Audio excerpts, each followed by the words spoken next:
खुदा दे जिंदा मुकद्दस कलाम दे विचों पौलुस रसूल दा रोमियो दी कलीसिया दे नाम खत ਉਹਦਾ दूसरा बाब ਉਹਦੀ 6ਵੀं आयत ਤੋਂ 8ਵੀं आयत तक ਅਸੀਂ खुदा दे जिंदा मुकद्दस कलाम ਦੇ ਵਿੱਚੋਂ ਪੜਾਂਗੇ।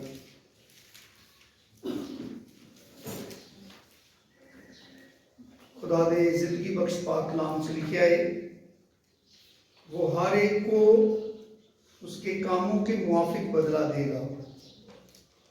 जो नेकोकारी में साबित कदम रहकर जलाल और इज्जत और बका के तालिब होते हैं, उनको हमेशा की ज़िंदगी देगा।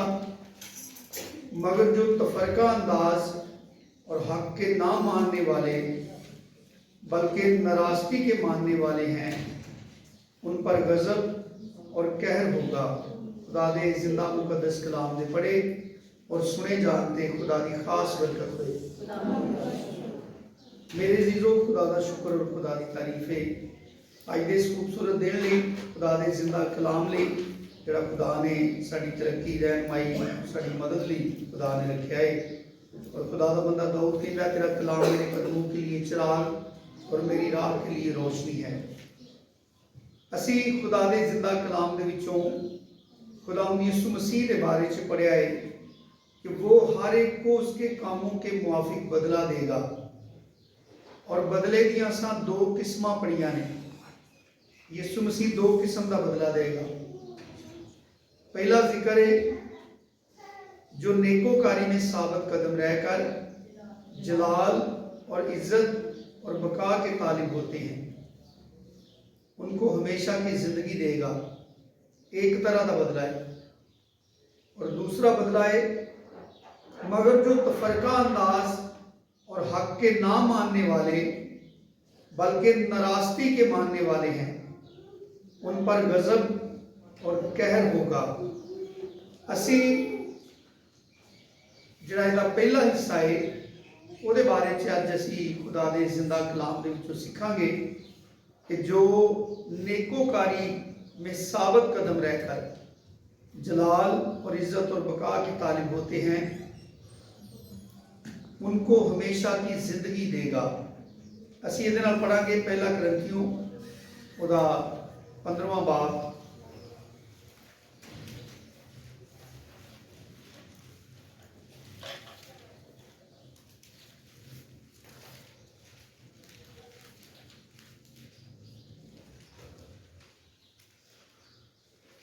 ਉਹਦੀ 58 आयत ਨੂੰ पढ़ांगे। 58 आयत पहला करंथियों 15वां बाब ਉਹਦੀ 58 आयत ਨੂੰ ਅਸੀਂ पढ़ांगे। बस ऐ मेरे भाई अजीज भाइयों, साबित कदम रहो, साबित कदम और कायम रहो और खुदावंद के काम में हमेशा अफजाइश करते रहो, क्योंकि ये जानते हो कि तुम्हारी मेहनत खुदावंद में बेफायदा नहीं। खुदा का बंदा पौलुस कहता है कि ऐ मेरे अजीज भाइयों, साबित कदम रहो, साबित कदम और कायम रहो और खुदावंद के काम में हमेशा अफजाइश करते रहो, यानी खुदावंद के काम को बढ़ाते रहो, खुदावंद के काम में तरक्की करते रहो, क्योंकि ये जानते हो कि तुम्हारी मेहनत खुदावंद में बेफायदा नहीं। और असी रोमियो के खत चो पढ़िया कि जो नेकोकारी में साबित कदम रहकर, और पौलुस कहता है कि ऐ मेरे अजीज भाइयों, साबित कदम और कायम रहो। किस में? नेकी में, नेकोकारी में साबित कदम रहो। क्योंकि खुदा का बंदा पौलुस जिहड़ा है वो जो खुदा यीशु मसीह ते ईमान लैके आउंदा है तो वो अपने पुराने जिन्ने भी ख्यालात ने, यानी जिस्मानी जिंदगी ते तरक्कारी देंदा है, लेकिन पुरानी जिहड़ी शरीयत की पाबंदी है और शरीयत के मुताबिक जिहड़ी जिंदगी गुजारदा है, उस सारे तरीकेकार नूं वो तरक कर देंदा है और यीशु मसीह की फरमा बरदारी से एक नवी जिंदगी जिहड़ी है वो खुदा दे कलाम की ताबेदारी शुरू करता है, जिहदे विच वो इस तजर्बे नूं हासिल करता है कि जिहड़ी नवी इंसानियत है ਉਹਦੇ ਅੰਦਰ ਨੇਕੋਕਾਰੀ ਦੇ ਵਿੱਚ ਸਾਬਤ ਕਦਮ ਰਹਿ ਕੇ ਜਲਾਲ, ਇੱਜ਼ਤ ਤੇ ਬਕਾ ਦਾ ਤਾਲੁਕ ਹੋਣਾ ਜਿਹੜਾ ਨਾ ਉਹ ਇਸ ਨਵੀਂ ਇਨਸਾਨੀਅਤ ਦਾ ਹੋਮਵਰਕ ਹੈ। ਔਰ ਖੁਦਾ ਦਾ ਬੰਦਾ ਪੌਲੂਸ ਖੁਦਾਵੰਦ ਯਿਸੂ ਮਸੀਹ ਦੀ ਤਾਲੀਮਾਤ ਨੂੰ ਆਪਣੀ ਜ਼ਿੰਦਗੀ ਦੇ ਅੰਦਰ ਅਪਣਾ ਕੇ ਉਹਦੇ ਮੁਤਾਬਕ ਜ਼ਿੰਦਗੀ ਗੁਜ਼ਾਰਦਾ ਹੈ। ਅਸੀਂ ਮੱਤੀ ਦੀ ਅੰਜੀਲ ਉਹਦਾ 10ਵਾਂ ਬਾਬ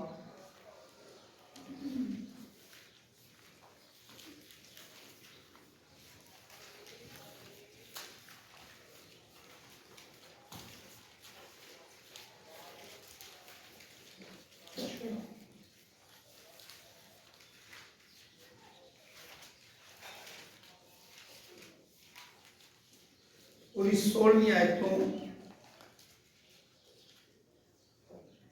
25ਵੀਂ आयत तक पढ़ांगे। मत्ती की इंजील 10वां बाब और 16वीं आयत को, देखो मैं तुमको भेजता हूँ गोया भेड़ों को भेड़ियों के बीच में। क्योंकि यीशु मसीह ने जो लोगों को आसमान की बादशाही भी बुलाया, उन्होंने रहाई देने लई जो अपने कोल उन्हें दावत दी, खुदा यीशु मसीह ने उन्होंने सब तो पहले ये तालीम दी कि अगर कोई मेरे पीछे आना चाहे तो अपनी खुद ही का इनकार करे। और खुद इनकारी जिहड़े शख्स ने की है ਉਹਦੇ अंदर खुद गर्जी नहीं होती, यानी वो अपनी ज़ात परस्ती तो आज़ाद हो जाता है। ਉਹਦੇ अंदर पुरानी इंसानियत का सारा जहर और वो सारी कड़वाहट जिहड़ी है वो मर जाती है। यीशु मसीह ने मरने वास्ते इसलिए किया है कि गेहूं का दाना जब तक ज़मीन में गिरकर मर नहीं जाता अकेला रहता है। और लिखा है यीशु मसीह ने क्या, देखो मैं तुमको भेजता हूँ गोया भेड़ों को भेजता हूँ, यानी तुहानू बुला के मैं बड़ा हलीम बनाया है।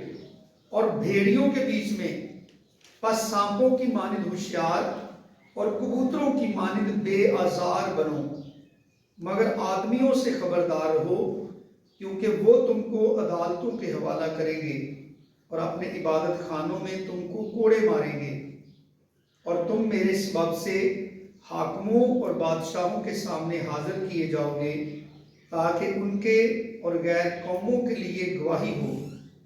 लेकिन जब वो तुमको पकड़वाएं तो फिक्र ना करना कि हम किस तरह कहें या क्या कहें, क्योंकि जो कुछ कहना होगा उसी घड़ी तुमको बताया जाएगा, क्योंकि बोलने वाले तुम नहीं बल्कि तुम्हारे बाप का रूह है जो तुम में बोलता है।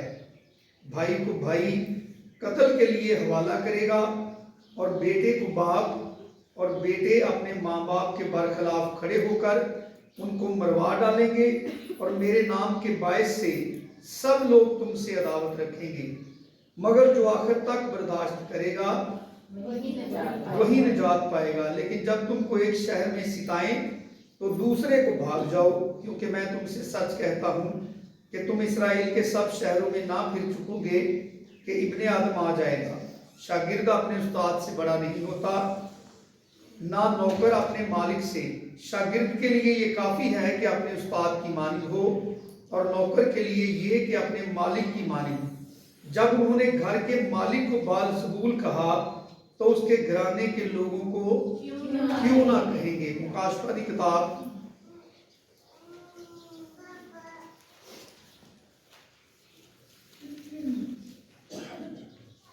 दूसरा बाब,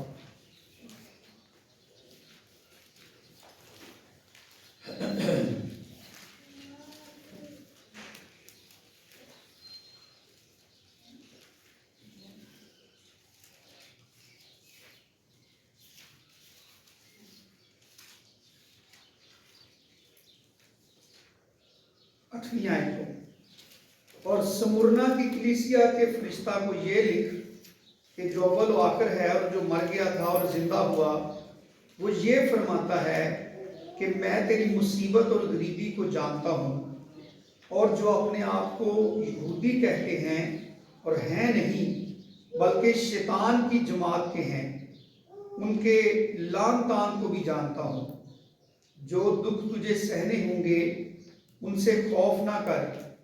देखो अबलीस तुम में से बाज को कैद में डालने को है, ताकि तुम्हारी आजमाइश हो, और 10 दिन तक मुसीबत उठाओगे, जान देने तक भी वफादार रह तो मैं तुझे जिंदगी का ताज दूंगा। इसे दूसरे बाब की 26वीं आयत तो पढ़ांगे। जो गालिब आए और जो मेरे कामों के मुआफिक, कब तक? जो गालिब आए और जो मेरे कामों के मुआफिक आखिर तक अमल करे, मैं उसे कौमों पर इख्तियार दूंगा। मेरे अजीजों, खुदा दा बंदा पौलुस जदों खुदा यसू मसीह के उत्ते ईमान लैके आउंदा है ते खुदा यसू मसीह की तालीमात नूं वो अपनी जिंदगी के अंदर सिर्फ सुनन की हद तक नहीं बल्कि अपनी जिंदगी के अमली किरदार के नाल वो खुदा यसू मसीह की तालीमात के उत्ते अमल पैरा होके अपनी बरगजीदगी का, अपने बुलावे का, अपनी उस रहम का जिहड़ा खुदा की तरफों ते होया है वो सबूत देंदा है कि खुदा ने मेरे उत्ते बड़ा बड़ा रहम किया है। कित्थे वो शख्स खिदमत के नाम के उत्ते मसीहां नूं मारदा सी, कतल करवांदा सी, हर तरह का जुल्म उन्हां उत्ते करदा सी, और जदों खुदा यसू मसीह नूं मिलदा है तो उहदी जिंदगी इस तरह की बदल जाती है कि वो अपने आप को हर तरह की मुसीबत, तंगी, आजमाइश, मार खाण लई तैयार करता है। जिहड़ी डिमांड खुदा यसू मसीह की है कि जान देने तक भी वफादार है। फिर असीं मुकाशफा च भी पढ़िया कि जो मेरे कामों के मुआफिक आखिर तक अमल करेगा। मत्ती दी इंजील दे विच भी असीं पढ़ के आए हैं 10वें बाब दे विच कि जो आखिर तक बर्दाश्त करेगा। रोमियो के खाते में असीं पढ़िया कि जो नेकोकारी में साबत कदम रहन तो की मुराद है? मुस्तकिल मिजाजी दे नाल। कभी रस्साकशी वेखी तुसां? ਜਿਹੜੀਆਂ दो टीमां एक रस्से नूं अपने अपने वाल खिंचदियां ने, उन्हां दे विच सब तो वड्डा जिहड़ा हुनर हुंदा है वो रस्से दे उत्ते हत्थ दी ग्रिप ते जमीन दे उत्ते पैर दी ग्रिप, कि जमीन तो पैर अपनी जगह तो ना सिरके बल्कि दूसरी टीम नूं खिंच के ते अपने वाल लैके जाने की कोशिश करते हैं। साबत कदमी तो मुराद हुंदा है पैर जमा के किसी फैसले दे उत्ते और किसी मकाम दे उत्ते खलो जाना, उहदे उत्ते मुस्तकिल मजाजी दे नाल कायम हो जाना।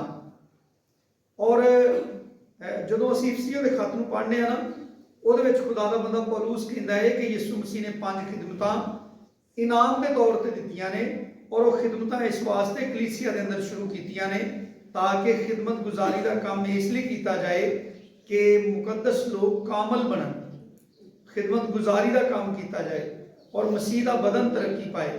और उस हवाले के एंड च लिखा है ताकि हर तरह की तालीम के झोंके दे विच मौजा की तरह, जिवें पानी दियां मौजां कदी उस किनारे ना वजदियां ने कदी उस किनारे ना वजदियां ने, और वो किसी मुकाम के उत्ते कायम नहीं रहिंदियां, उन्हां दा अपना कोई मुस्तकिल मुकाम नहीं। खुदा दा बंदा पौलुस इफसियों च लिखदा है कि वो 5 खिदमतां कलीसिया के अंदर खिदमत करने लई इसलिए मसीह ने शुरू कीतियां ने ताकि मुकद्दस लोग कामल बनन, कायम हो जाण मसीह दे विच, उन्हां नूं अपने मकाम का पता चल जाए और वो उस मकाम नूं पा के उहदे उत्ते डट जाण। है जिहड़ी आयत है ना, जो नेकोकारी में साबत कदम रहकर, ये पहला काम है, नेकोकारी में साबत कदम रहना, यानी जिहदी पौलुस जिहड़ा है यसू मसीह कोलों तालीम पांदा है। ते जदों असीं पढ़ने अमाल की किताब उहदा 20वां बाब पढ़ो जरा मेरे नाल।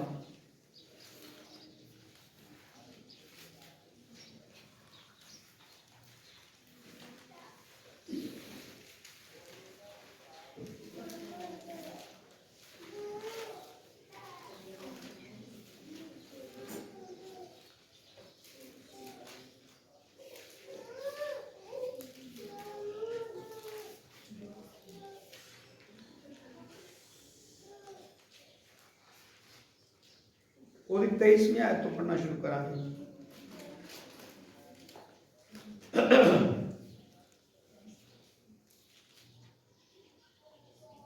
बल्कि 22वीं आयत तो पढ़ने आ। और अब देखो मैं रूह में बंधा हुआ यरूशलेम को जाता हूँ और ना मालूम कि वहां मुझ पर क्या गुजरे सिवाय इसके रूह कुद्दस हर शहर में गवाही दे दे कर मुझसे कहता है कि कैद और मुसीबतें तेरे लिए तैयार हैं, लेकिन मैं अपनी जान को अजीज नहीं समझता और उसकी कुछ कदर अपनी जान को अजीज नहीं समझता कि उसकी कुछ कदर करूं, बामुकाबला इसके कि अपना दौर और वो खिदमत जो खुदावंद यीशु से पाई है पूरी करूं, यानी खुदा के फजल की खुशखबरी की गवाही। खुदा दा बंदा पौलुस अपनी मसीही जिंदगी दे बारे च कहंदा है कि रूह कुद्दस हर शहर दे विच मेरे दिल च गवाही दिंदा है, मेरे नाल गल्लां करदा है कि कैद ते मुसीबतां तेरे लिए तैयार ने, लेकिन मैं अपनी जान को अजीज नहीं रखता। पता यीशु मसीह ने क्या सी कि जो अपनी जान बचाएगा उसे खोएगा, और जो मेरी और अंजील की खातर अपनी जान खोएगा वो उसे पाएगा। फिर यीशु मसीह ने कहा कि जेड़ा मैनू अपनी जान तो ज़्यादा अजीज नहीं रखता, यानी अगर कोई मेरे तो ज़्यादा किसी नू अजीज रखता है, किसी रिश्तेदार नू, बच्चों नू, बीवी नू, किसी काम नू या कोई भी चीज़ है दुनिया की, बल्कि वो एंड से जान का जिक्र है कि ताकि अगर अपनी जान तक के नाल दुश्मनी ना करे तो मेरा शागिर्द होने के लायक नहीं।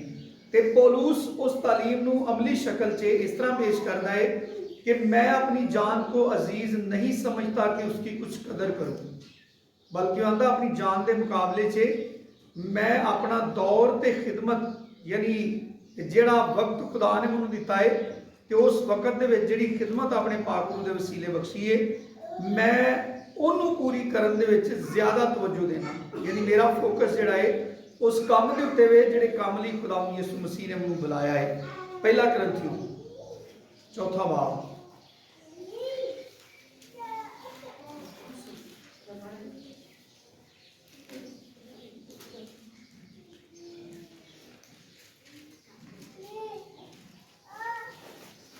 नाम क्या है?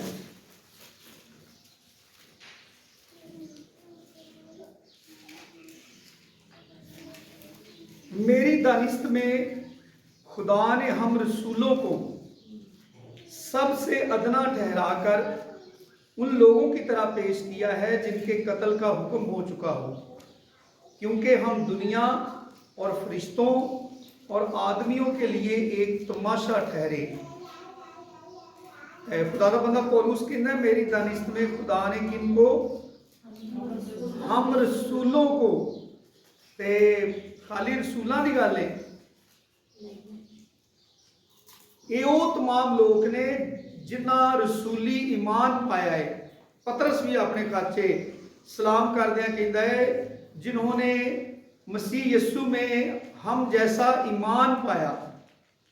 ये जिहड़ी इब्तदाई कलीसिया है जिन्हों रसूली कलीसिया लिखा है कि वो रसूलों के नक्शे कदम ते चलण वाले लोग ने, और वो कलीसिया मर नहीं गई। यीशु मसीह ने कहा सी मैं जिहड़ी कलीसिया बनावांगा आलमी अरवाह के दरवाजे उत्ते गालिब नहीं आउणगे।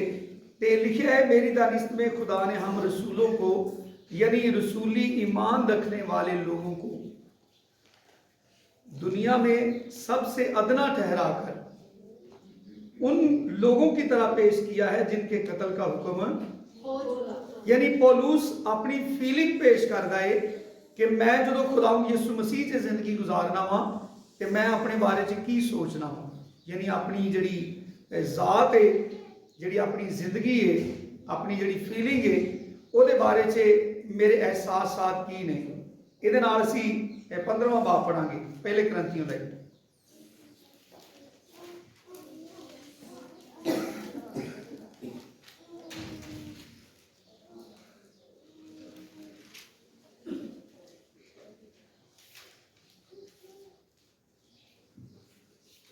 इकतीस आयत तो पढ़ना शुरू करांगे। ऐ भाइयों, मुझे उस फख्र की कसम जो हमारे खुदावंद मसीह यीशु में तुम पर है, मैं हर रोज मरता हूं। अगर मैं 15वां बाब मिल गया, 15वें बाब की 31वीं आयत पढ़ रहे हैं। ऐ भाइयों, मुझे उस फख्र की कसम जो हमारे खुदावंद यीशु मसीह में तुम पर है, हर रोज मरता हूं। अगर मैं इंसान की तरह इफ्सस में दरिंदों से लड़ा तो मुझे क्या फ़ायदा। अगर मुर्दे ना जलाए जाएंगे तो आओ खाएं पिएं, क्योंकि कल तो मर ही जाएंगे।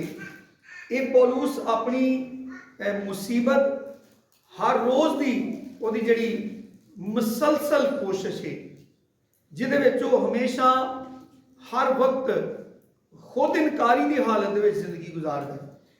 ਯਾਨੀ ਪੁਰਾਣੀ ਇਨਸਾਨੀਅਤ ਨੂੰ ਆਪਣੇ ਅੰਦਰ ਦੁਬਾਰਾ ਸਿਰ ਨਹੀਂ ਚੁੱਕਣ ਦਿੰਦਾ, ਬਲਕਿ ਹਮੇਸ਼ਾ ਉਹ ਖੁਦਾਵੰਦ ਯਿਸੂ ਮਸੀਹ ਦੇ ਪਾਕ ਕਲਾਮ ਨੂੰ ਆਪਣੀ ਜ਼ਿੰਦਗੀ ਦੇ ਸਾਹਮਣੇ ਰੱਖ ਕੇ ਯਿਸੂ ਮਸੀਹ ਦੇ ਜਿਹੜਾ ਜ਼ਿੰਦਗੀ ਦੇ ਗੁਜ਼ਾਰਨ ਦਾ ਤਰੀਕਾ ਹੈ, क्योंकि वो खुदावंद यीशु मसीह के मुताबिक जिंदगी गुजारता है जिवें यीशु मसीह ने करके विखाया है।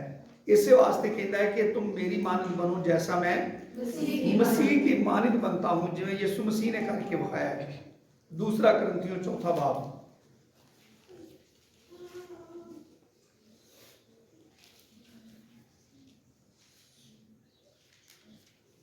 10वीं आयत।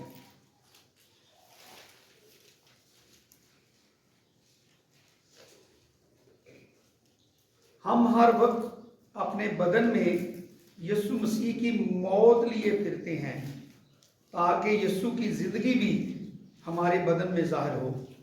खुदा दा बंदा पौलुस अपनी ज़िंदगी का तरीकाकार बयान करता है। दूसरा कुरिन्थियों 4 बाब की 10वीं आयत, हम हर वक्त अपने बदन में क्या लिए फिरते हैं, यानी कोई जिस्मानी इंतकाम, जिस्मानी ख्वाहिश, कोई जिस्मानी तरीका वो नहीं बयान करता, बल्कि कहता है कि हम हर वक्त अपने बदन में मसीह की मौत लिए फिरते हैं।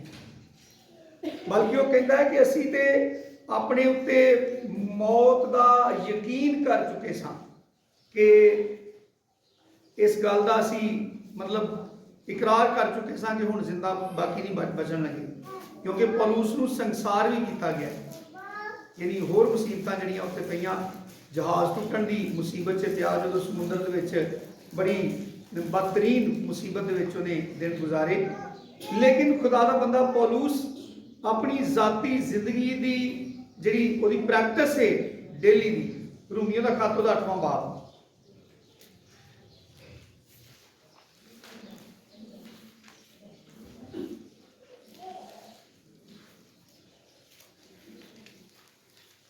पैंतीसवीं आयत।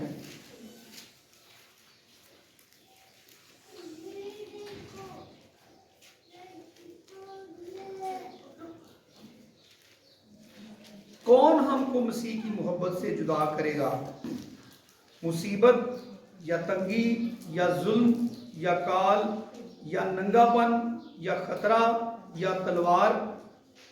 चुनाचा लिखा है कि हम तेरी खातर दिन भर जान से मारे जाते हैं, हम तो ज़बा होने वाली भेड़ों के बराबर गिने गए।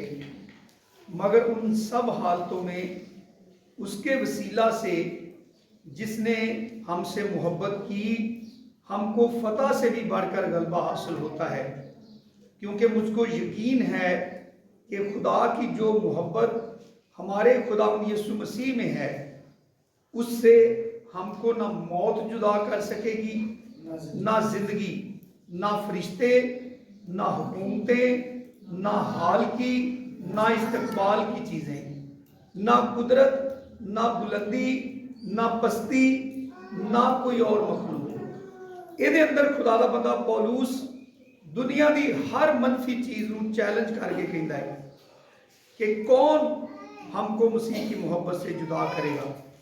क्योंकि जेड़े शख्स ने खुद इनकारी की है, जिन्हें अपने बदन की परवाह करनी छड्ड दी है, जिन्हें अपनी जिंदगी जिहड़ी है वो खुदावंद यीशु मसीह वास्ते कुर्बान कर दी है, यानी अपने आप को मजबे ते रख दिता है। जदों असी खुदावंद यीशु मसीह के उत्ते ईमान लैके आउंदे आ, नवें सिरे तो पैदा होंदे आ, असी खुदा दे नाल वादा करदे आ, असी अपने हथ पैर नक मूँह अखां कन्न दिल दिमाग सोचा ख्याल हर चीज़ असी गिण गिण के खुदा के मजबे के उत्ते रखने, और इसलिए रखने कि सारा कुछ खुदावंद यीशु मसीह के हजूर कुर्बान हो जाए, और उतों एक नवी जिंदगी जन्म ले जिहड़ी खुदावंद यीशु मसीह दे ताबिया रह के उहदे जलाल का बायस बन सके। इसे 8वें बाब से लिखा है कि क्योंकि जो जिस्मानी है वो जिस्मानी बातों के ख्याल में रहते हैं, लेकिन जो रूहानी है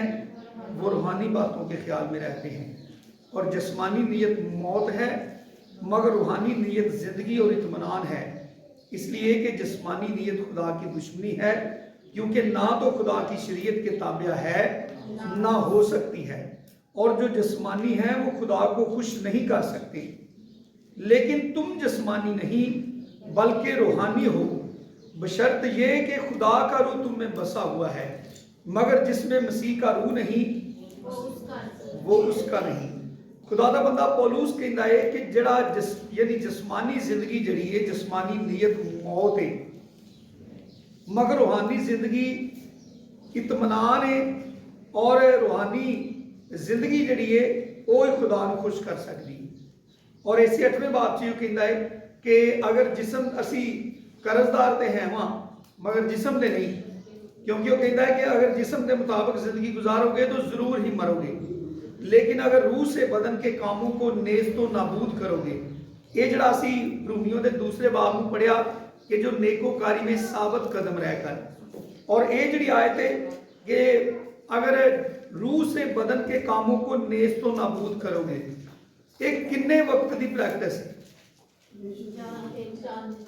जान देन तक, साल के 365 दिन, हफ्ते के 7 दिन, पूरे यानी एक दिन के 24 घंटे, यानी हर सांस जड़ी है साड़ी जिंदगी का हर लम्हा जड़ा है ओदी एक मुसलसल कोशिश का नाम है साबित कदम रहना। किदे विच?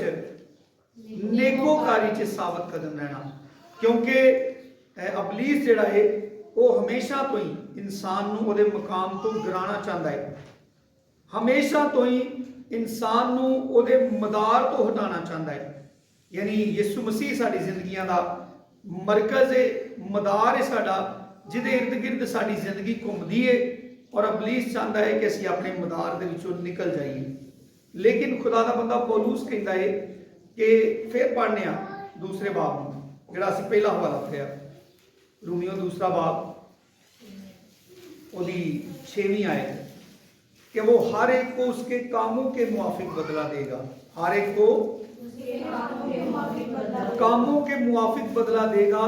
और काम जड़े ने उन्हां दी कैटागरी जड़ी है वो ठहरा दी गई है, यानी वो फाइनल कर दी गई है कि 2 किस्मां दे अंदर उन्होंने तकसीम कर दिता है, 2 ग्रोह बना दिते ने।